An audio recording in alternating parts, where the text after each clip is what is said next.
Good morning everyone and welcome to my channel, and it's me again, ang inyong chismosong ka-Alda vlogger. Gusto ko munang magpasalamat sa inyong lahat sa mga walang sawa na tumatangkilik, nanonood, sumusuport at sumusubaybay ng mga content ko here on my YouTube channel. Huwag ninyong babaktawan o lalaktawan tong ating topic for today's video. I'm sure na hindi ninyo pagsisisihan na pinanood nyo ito mula umpisa hanggang hulihan, and syempre wag kayong mag-i-skip ng segment, okay?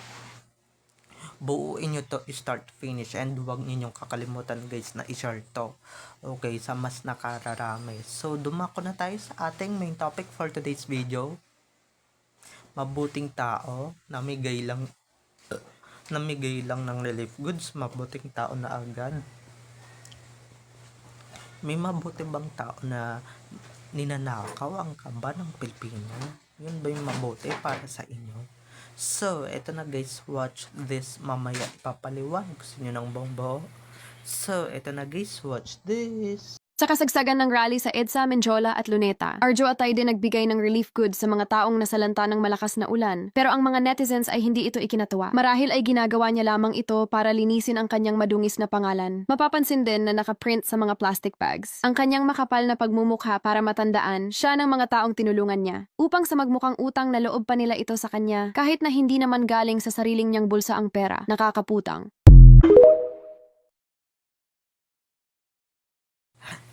At kung nakita nyo na ngayong recap, so once again si TT o sa mga admins, dumako na tayo sa ating main topic for today's video. Yan na ba ang mabuting tao para sa inyo? Namigay lang ng relief goods, mabuting tao na agad? Diba? Kasi guys, ang alam kong mabuting tao hindi lang nababasa or hindi basihan ang namimigay ng relief goods or namigay ka ng relief goods sa kapwa mo. And that's right, na mabuti. Pero guys, diba, may ginawa siyang kasalanan. Ninakaw niya ang kaba ng Pilipino. Isa siya sa mga nagnakaw ng kaba ng Pilipino. Tapos sasabihin niyo mabuting tao.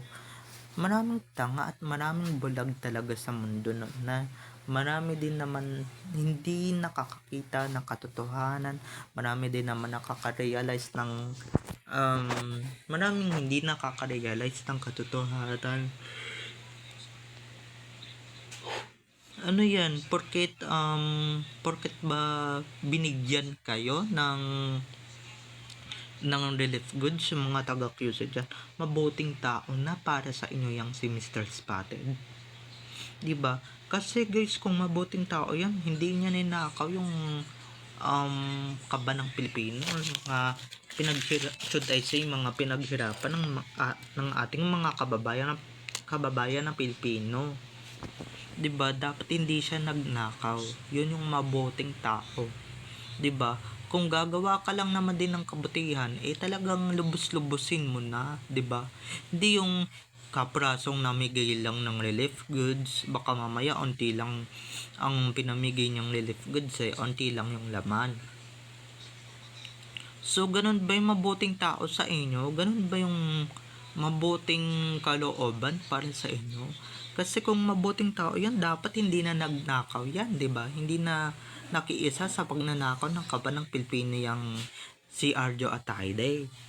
Kaya sorry na lang kasi hindi naman kapani-paniwala na mabuting tao yan. Nasa itsura guys kung mabuti kang tao, 'di ba?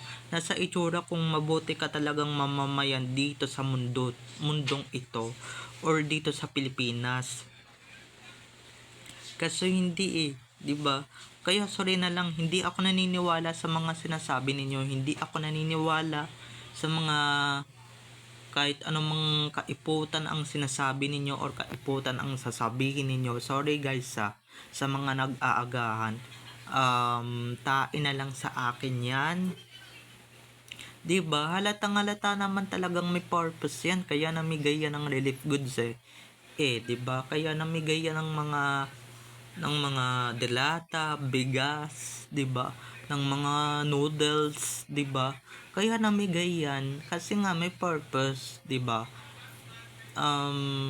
May purpose yung pagpapamigay yan or pagmumudmud niya ng relief goods or ng relief packs. 'Di ba? Yung relief goods, guys, is okay lang yun. Pero guys, napaplastikan ako sa taong yan. Ako na mismo yung nagsasabi. Okay? Ang plastic niya, halatang halata naman na may ginagawa siyang ikababango ng pangalan niya, ikababango ng political career niya kung meron man. 'Di ba? Kaso wala 'di ba? I'm sure yung mga taga sa Quezon City diyan maraming ibinubulong yung isip nila na hindi nila pwedeng ibulalas, 'di ba, habang nagpapamigay si Arjo Atayde ng mga relief goods or ng relief packs. Isa na diyan yung hindi mo naman inaatupag yung QC, yung bayan namin, yung lalawigan namin, tapos ngayon papamigay ka ng mga relief goods, 'di ba? Nagpapamigay ka ng mga relief, naggagawa ka ng relief operations, ganyan ng food operations para para linisin yung pangalan mong napakabaho na, 'di ba? Sinasabon mo, kinikis-kis mo yung pangalan mo. Pero kahit anong gawin mong kiss-kiss, kahit anong gawin mong safeguard dyan, or kahit anong gawin mong sunrocks dyan, talagang hindi na talaga malilinis yan. 'Di ba? Hindi na talaga malilinis yan. 'Di ba? Kung sana noon mo pa yung ginagawa, 'di ba? Noon mo pa ngayon mo pa ginawa, hindi naman mo kaintindihan yung bagyo. 'Di ba? Hindi naman kaintindihan yung sakuna ngayon. Hindi naman sakuna ngayon. Nung mga nakaraan, 'di ba, na kung kailangan ka ng mga kababayan mo or ng mga nasasakupan mo sa QC, nasaan ka nung mga panahon na yun, 'di ba? Missing in action ka, 'di ba? Wala ka sa kanilang tabi. Nasaan ka? Nag-abroad, 'di ba? Nagkasama yung asawa mong si Clowny, 'di ba? Just to clear it right na si Clowny talagang kasama yung nag-abroad. Samantalang yung mga kababayan niya sa QC talagang talagang naghihirap, naghihikahos, 'di ba? Bahang-baha, kailangan yung mga, 'di ba? Kailangan talaga yung mga tulong ng kanilang pinakamabuti daw na gobernador, 'di ba, or ang kanilang congressman, 'di ba, na si Mr. Spotted, or should I say Congress Gay, 'di ba? Kasi nasan siya nung mga panahon na yon? Nasaan siya nung mga panahon na gaya nga ng sinasabi ko, naghihirap, and syempre mga hirap na hirap yung mga dinadanas ng mga taga-QC. Nasaan siya nung kailangan niya or kailangan nila si Spotted? Nasan si Spotted? Andun sa abroad, kaliwat kanan na abroad, 'di ba? Kaliwat kanan na bakasyon, kaliwat kanan na shopping abroad, 'di ba? Yun yung kahit hindi naman kailangan, 'di ba, nagsha-shopping pa. Yun naman pala, deep inside, nagnanakaw na pala. Yun yung masaklap doon, mga ka-Alab Nation.